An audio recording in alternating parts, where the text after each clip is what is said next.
Hi, and welcome to Hands-On Education. This video is about fossils and how they are formed. Firstly, let's think about what is a fossil. Fossils are the remains or evidence of living things such as animals or plants which lived many years ago. We can learn a lot from fossils about animals and plants which are now extinct. But how are fossils created? Fossils can be created in many different ways. The most common way is through a process called petrification.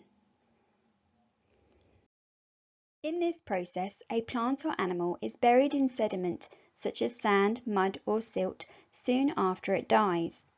Often, the soft tissues like skin decompose, leaving behind only the hard parts like bones, teeth or shells.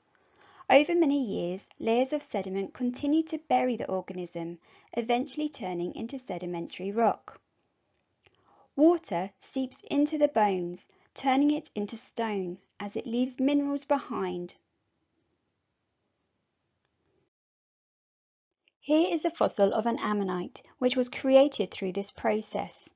From looking at this fossil, we can see the size of this marine animal and the details in its shell.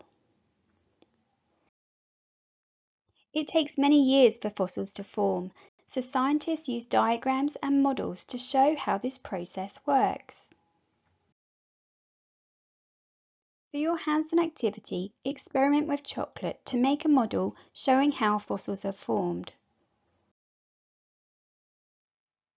For more information about this activity and more activities related to fossils, please go to handsoneducation.com.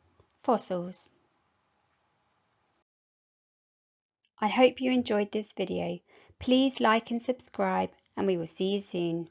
Bye.